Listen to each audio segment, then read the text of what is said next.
This is the Black Information Network Daily Podcast, and I'm your host, Ramses Ja. And sometimes the amount of stories that make their way to us means that we simply can't cover everything that comes our way. But from time to time, a story just stays with me, and I feel compelled to share it with you and give you my thoughts. And now, one more thing. I got one more thing I'd like to talk to you about right now. But she is dead.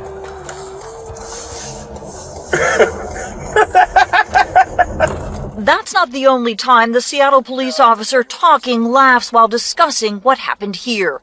23-year-old Jaahnavi Kandula, a Seattle graduate student, struck and killed by a Seattle police cruiser while she was in this city crosswalk on Dexter Avenue last January. A fellow officer was responding to an emergency call.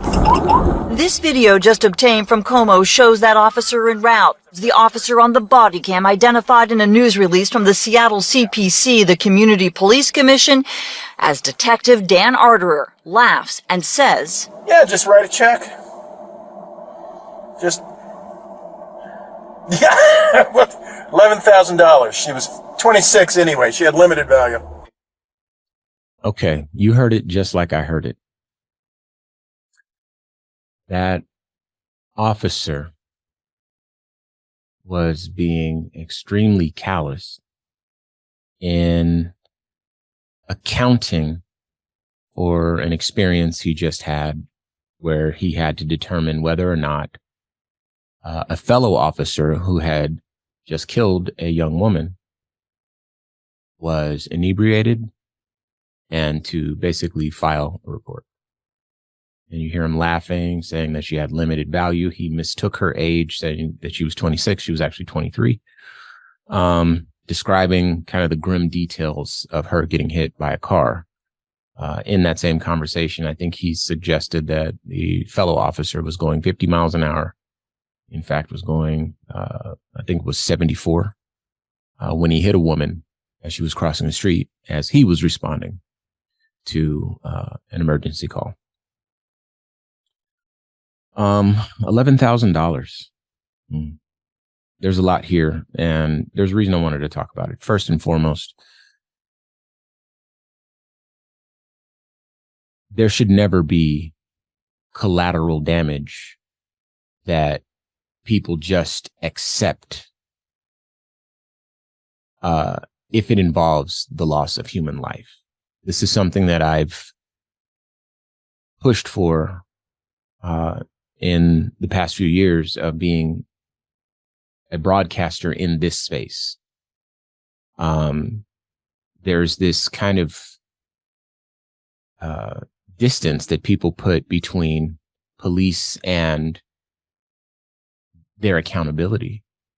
Well, there are some bad apples. Well, sometimes things happen and it's beyond the control of the police, on and on and on. And basically what folks are doing is allowing for collateral damage to exist without challenging the system that is yielding this additional harm, right? Police pursuits. Oftentimes, those police pursuits end up hurting people. Oftentimes, they end up hurting the officers themselves. And I'm not talking about just foot pursuits. I'm talking about chasing people through the city in a vehicle. It's a lot rarer than you might think. But the fact is that a lot of times officers get hurt. And there is a stunning silence. But obviously my concern is in particular with innocent folks, bystanders, people who are just driving to work, people, whatever. People like the young lady we're discussing today. Going about her business. Police speeding through the city. Someone died. Collateral damage. Few bad apples. That's the narrative that people would like to have you believe. But I've suggested time and again that it is in fact a system that recruits, bullies, more often than not, a system that does not do thorough enough background investigation into their recruits, does not do thorough enough investigations into active personnel who've been on the force and may have become radicalized to one degree or another. Recruits people that don't have enough empathy to uphold the second part of the protect and serve mantra.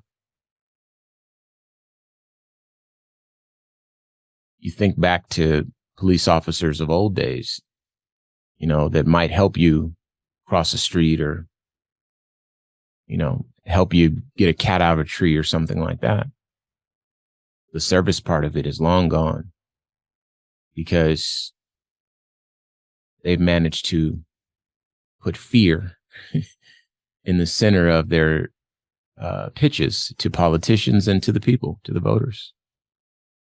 What if this happens to you? What if that happened? We need a tank. What if they get a tank? And the last thing I want to say is that this officer in particular,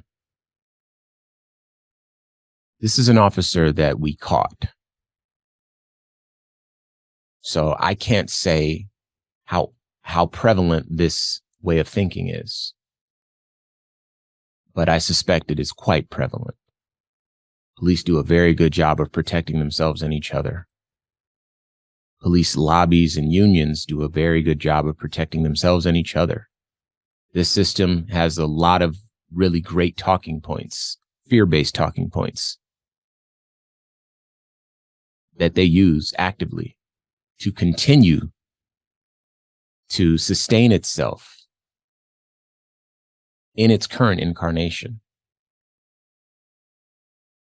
And this way of thinking, this calloused approach to the loss of human life, this doesn't say anything to me about protecting and serving. This suggests that bully mentality. This suggests a chasm between this officer and his community. Obviously, he's talking to someone else using sort of pseudo police language. It wouldn't surprise me if it was another officer. These didn't appear to be hush whispers. He was enjoying the conversation. And because police stick so tightly together,